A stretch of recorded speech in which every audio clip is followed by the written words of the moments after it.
afternoon, evening, or whatever it may be in your your country, which is not part of England. Unless it is, then it is. But if it isn't, it isn't. Today, on behalf of Her Majesty the Queen and the most gracious government, I've been asked to test the Zone 40, a quality console. So, yes, today, I'm going to test the Zone 40. This is a cheap.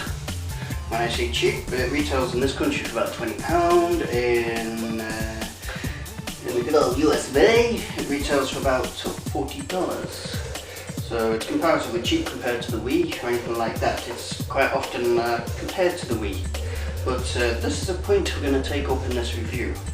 And we're going to be asking now, for the money you pay for it, is it worth it? Or are you just throwing your money away? So, it's time to test Zone 40. Right, if I walk into my local games retailer, or even Argus, this is the case in this country where they sell it, and I say, I want to swap some of my English pounds, or my dollars if I'm Johnny Foreigner, for a quality game system, and they sell me the Zone 40, and I take it home, what do I get? Let's have a look. Whoa! First of all, we get a box. Box is always nice. Helps to keep things together while you're on the move. So, this is the Zone 40 box. Try and get it the best we can here. It shows the console with its controllers, happy smiley people, and a few of the exciting games that you're going to get to play with this system. Are they exciting? We'll be finding out. So, generic box, nothing special. Back is pretty much the same as the front. So, we can't wait anymore. We're so excited. Let's have a look what we get inside. So we battle it. And we see when we open it. What excitement. Oh yes. We have the Zone 40 console itself. 2 controllers. What normally lies in here is an AV cable, which I couldn't be bothered to pack back up. So that lies there. And on top normally lies an instruction manual, which has gone hiding. It's gone wookie. As it saw me coming with the camera, I'm walked. So I'm going to have to pretend. I'm going to have to use the virtual manual. So here we go. Yes, well, the manual covers all the games. It's in very good detail actually, because it was written in England, although this is made in China. It was actually written in England, so it's actually very good. One thing it does state on the first page of this virtual manual here, if you read here, it says, if you're intending to buy an Xbox, PlayStation or Wii, this console neither competes nor pretends to be either of these consoles. No poo. So right at the beginning of the manual, it even makes a disclaimer that this is not intended to be a Wii or any of the current generation consoles. It never can be. It runs on an 8-bit system.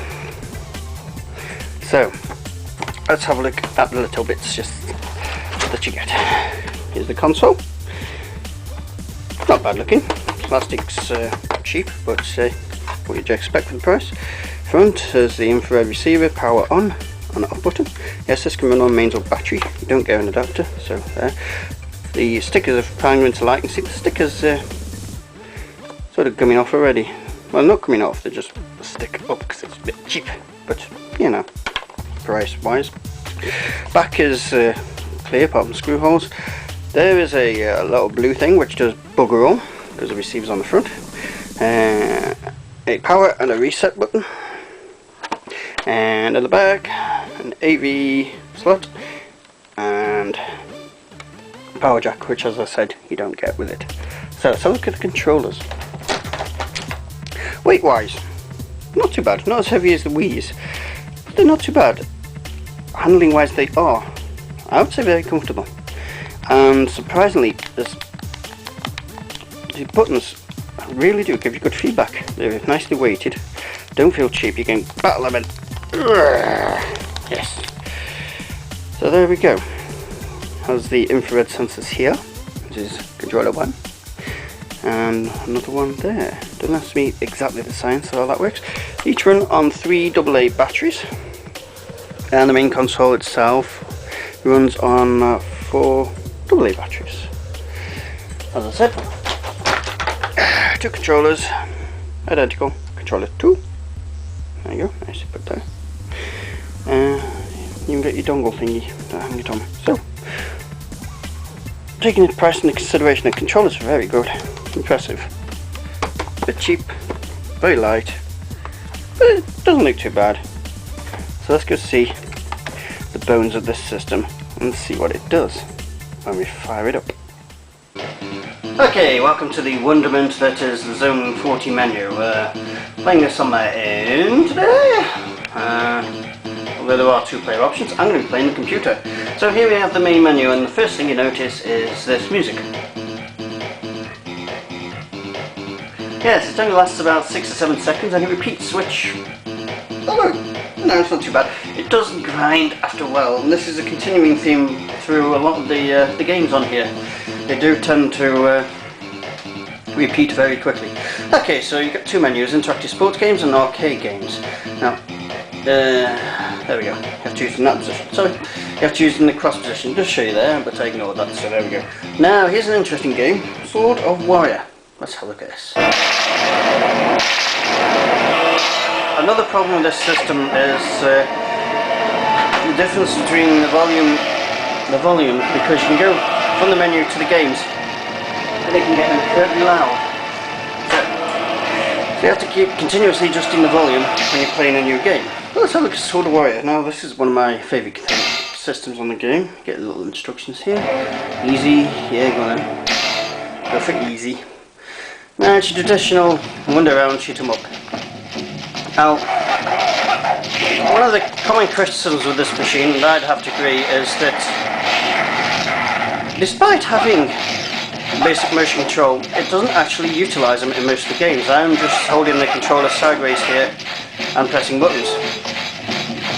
I'll change weapon and ding, ping, ding, ping. This is actually probably worth getting the console just for this game, but the problem is, at least on the easy mode, because that's all I've played it in so far, it is incredibly short. I can complete this game in about 15 minutes, all the way through. It's only about 5-6 levels, so. But other than that, it is actually quite a good, impressive little game. But I'm going to reset because we don't have time to go through them all. So we go through arcade games. We've got Chess Master, HX Motorstorm, which is average. Doesn't involve the motion control at all. High jump, long jump, triple jump. You can guess how terrible they are. But I suppose, you know, it could pass the time. Now you come on to the arcade game, so you got Cat and Mouse, which is actually, if I remember right, I'm using this the other night when I'd had a few drinks. And then we go to turn the volume up again on this one because this one's quiet. This is an interesting little game. Which one start? There it is. Okay, start. Okay, go. Well, okay, I thought it was an interesting version. It's not. There is another interesting version. Well, that's not on this system. It's Cat and Mouse. It's, guess what? Yes, it's Pac-Man. Except for when you go large, you don't eat the cheeses, which is slightly irritating. So, next game. Arcade games. Let's go. Alright. Through the little jumpy games. Cat and Mouse. Undersea Adventure, which is Breakout. Zuma. Highway Racing. Show you a little bit of that. It's nothing special. It's not bad. Not bad. Here we go. It's a typical 8-bit NES era sort of game. And you just race along, and eventually your car has the slowest acceleration of any car in the world, and you eventually basically just go up and down, try and get past the cars, as many cars as you can in the time allotted. So that's that, basics. There is a game. Okay, let's go through these ones. You've got the competitive fencing. Yep, volume very down. Noisy bugger. This is your motion control game. I think we spent all the money on this, although we still didn't get it.